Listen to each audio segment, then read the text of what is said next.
श्री गणेशाय नमः। श्री नवनाथ महाराज की जय। श्री नवनाथ भक्तिसार कथा अध्याय 20वा। हा अध्याय वाचल्याने वेळ लागलेले नाहीसे होईल, वाचणाऱ्याचा प्रपंच सुखाचा होईल, सुख लाभेल। श्री गुरुदेव दत्त अवधूत।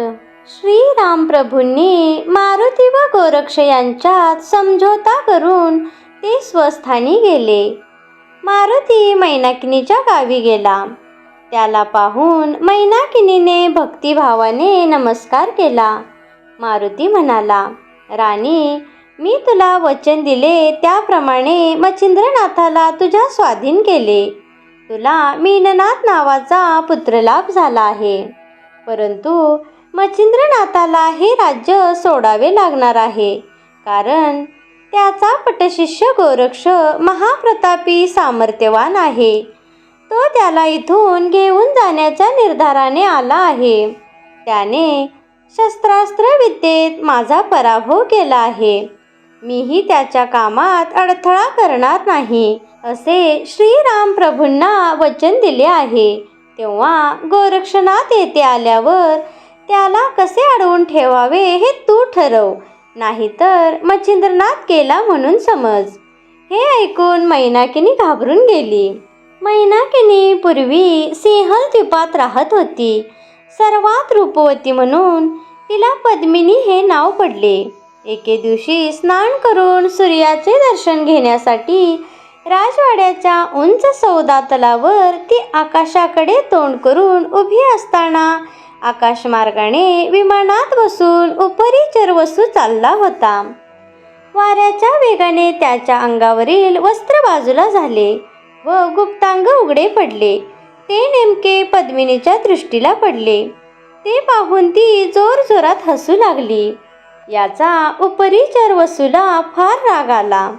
त्याने शाप दिला की तू स्त्री राज्यात जाऊन पडशील, तेथे एकही पुरुष तुझ्या दृष्टीला पडणार नाही। हे ऐकताच मैनाकिनी घाबरली। तिने साश्रू नयनाने वसूची क्षमा मागितली आणि उशाप देण्याची विनंती केली। तेव्हा तो म्हणाला, स्त्री राज्यात किलोत्तला राणी राज्य करते आहे। तिच्या मृत्यूनंतर तूच राणी होशील। तू मारुतीची उपासना कर। तो प्रसन्न झाल्यावर त्याच्याकडून वर मागून घे की आमच्या स्त्रीराज्यात तुमच्या भुभुकाराने संतती होते, परंतु त्यातील स्त्री संतती जगते। पुरुषाचा गर्भ गळून पडतो, पुरुष जन्माला येतच नाही। त्यामुळे तुमचा प्रत्यक्ष अंगसंग मला घडवा व ते सुख मला मिळावे। त्यामुळे मारुती वचनात गुंतेल। तो सांगेल त्याप्रमाणे नवनाथांचा प्रमुख मच्छिंद्रनाथ यांची तुझी भेट घडवून आणेल। तुला सुख प्राप्त होईल। तुझ्या मनात माझ्याविषयी कामविकार निर्माण झाल्यामुळे आता माझा अंश मच्छिंद्रनाथ तुझी इच्छा पूर्ण करेल। तुमच्या मिलनातून मीननाथ म्हणून मीच पुन्हा अवतार घेईल। उपरिचर वसूच्या शापाच्या प्रभावाने मैनाकिनीला स्वतःचा विसर पडला। ती भटकत भटकत स्त्री राज्यात गेली। तेथे तिलोत्तला राणी वृद्ध झाल्यामुळे आपल्यानंतर राज्यावर कोणाला बसवावे याचा निर्णय करण्यासाठी हत्तीच्या सोंडेत माळ घेऊन तिला गावातून फिरविले। हत्तीने मैनाकिनीच्या गळ्यात माळ घातली। मैनाकिनीला वाजत गाजत राजमहालात आणून राणी केले। तिने मारुतीची आराधना केली। त्याने वर दिल्याप्रमाणे मच्छिंद्रनाथ तेथे आला, तिच्याबरोबर रमला। त्यांना मीननाथ नावाचा पुत्र झाला। गोरक्षनाथ, कलिंगा आणि त्याच्या नृत्य कौशल स्त्री कलाकारांचा संच शृंगमुरुड गावात आला। गोरक्ष कलिंगेला म्हणाला, मला मृदुंग वादनाचे काम दे। कलिंगा म्हणाली, तुमचा पुरुषवेश तिथे कामाचा नाही। पुरुष असल्यामुळे तुम्हाला प्रवेशही मिळणार नाही। गोरक्ष म्हणाला, तू अजिबात भिवू नकोस। मी असा स्त्रीवेश घेतो की मला कोणीही ओळखणार नाही, असे म्हणून मंत्र म्हणून गोरक्षाने स्वतःचे रूप बदलले व तो स्त्रीरूप झाला. त्याच्या बदललेल्या स्त्रीरूपाकडे कलिंगेसह सर्व स्त्री कलाकार थक्क होऊन पाहू लागल्या.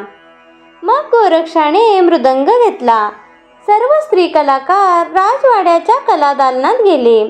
तेथे मुख्य आसनावर मच्छिंद्रनाथजवळ मैनाकिनी, मधल्या आसनावर मीननाथ बसले. कलिंगा व तिच्या सहकारी पैंजण बांधून नृत्य करू लागल्या. गोरक्षाने ठेका धरायला लावणारे मृदुंगवादन सर्वांना मंत्रमुग्ध करणारे झाले. सर्वांनी मनपूर्वक अभिनंदन केले. गोरक्षाने मृदुंगातून चलो मच्छिंद्र गोरख आया असे हुबेहूब माणसाच्या आवाजातले बोल काढले. ते ऐकून मच्छिंद्र दचकला. त्याची मुद्रा काळवंडली. जवळ बसलेल्या मैनाकिनीने मच्छिंद्रांच्या काळजीचे कारण विचारले.